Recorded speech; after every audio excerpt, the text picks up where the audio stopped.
sini saya akan menjelaskan pengertian kurikulum, fungsi dan tujuan kurikulum. Pertama, pengertian kurikulum. Kurikulum adalah perangkat mata pelajaran dan program pendidikan yang diberikan oleh suatu penyelenggara yang berisi rancangan pelajaran yang akan diberikan kepada peserta. Baik, selanjutnya ada fungsi kurikulum. Fungsi kurikulum dalam rangka tujuan pencapaian dianggap penting karena dirasakan oleh pengelola pendidikan. Yang pertama, fungsi kurikulum bagi peserta didik yaitu untuk bahan pengalaman belajar atau konten yang dipelajari. Selanjutnya ada fungsi kurikulum bagi guru, pengawas, dan kepala sekolah. Fungsi kurikulum sebagai pedoman dan supervisi atau pengawasan dalam melaksanakan proses pembelajaran.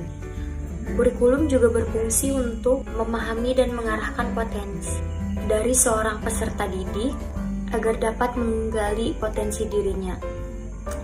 Selanjutnya ada tujuan-tujuan kurikulum. Yang pertama, tujuannya yaitu untuk meningkatkan mutu pendidikan dengan menyimbangkan hard skill dan soft skill melalui kemampuan sikap, keterampilan, serta pengetahuan dalam rangka menghadapi tantangan global yang terus berkembang. Yang kedua, bertujuan untuk membentuk dan meningkatkan sumber daya manusia yang produktif, kreatif, dan inovatif sebagai modal pembangunan bangsa dan negara. Sekian dari saya, penjelasan selanjutnya akan dijelaskan oleh rekan saya. Di sini saya akan menjelaskan sejarah perkembangan kurikulum di Indonesia. Yang pertama, Rencana Pelajaran 1947 menekankan pada pendidikan, watak, kesadaran bernegara dan bermasyarakat. Yang kedua, Rencana Pelajaran Terurai 1952. Setiap rencana pelajaran harus memperhatikan isi pelajaran yang dihubungkan dengan kehidupan sehari-hari. Yang ketiga, ada Rencana Pendidikan 1964. Pembelajaran diarahkan pada pengembangan moral, kecerdasan, emosional, kepribadian, dan jasmani. Yang keempat, Kurikulum 1968 merupakan kurikulum terintegrasi pertama di Indonesia. Kegiatan mempertinggi kecerdasan dan keterampilan serta mengembangkan fisik yang sehat dan kuat. Yang kelima, Kurikulum 1975 menekankan agar tujuan pendidikan lebih efektif dan efisien dengan menekankan kepada stimulus, respon atau rangsang, jawab, dan latihan atau drill.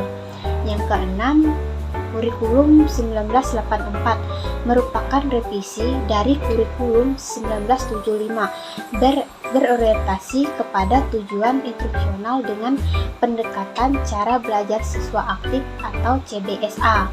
Yang ketujuh, Kurikulum 1994 dibuat sebagai penyempurna Kurikulum 1984, mengubah sistem pembelajaran dari sistem semester ke sistem catur bulan agar materi pembelajaran lebih padat tetapi masih menganut materi pendekatan CBSA. Yang kedelapan, Kurikulum berbasis kompetensi 2004 menekankan pengembangan kemampuan secara individu maupun klasikal dalam melakukan atau kompetensi tugas-tugas tertentu sesuai dengan standar performan yang telah ditetapkan.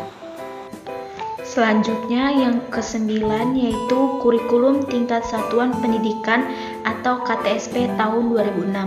Kerangka dalam kurikulum ini disusun oleh tim pusat. Sekolah diberi kewenangan penuh menyusun rencana pendidikannya mulai dari tujuan, struktur, dan muatan kurikulum hingga pengembangan silabusnya. Yang ke-10 yaitu Kurikulum 2013. Kurikulum 2013 mempersiapkan manusia Indonesia agar memiliki kemampuan hidup sebagai pribadi dan warga negara yang beriman, produktif, kreatif, inovatif, dan afektif, serta mampu berkontribusi pada kehidupan bermasyarakat, berbangsa, bernegara, dan peradaban dunia. Dan yang ke-11 yaitu Kurikulum 2013 Revisi. Guru dituntut kreatif dan inovatif dalam mendesain pembelajaran agar peserta didik termotivasi dan merasa senang selama pembelajaran berlangsung. Dan yang ke-12 yaitu kurikulum darurat.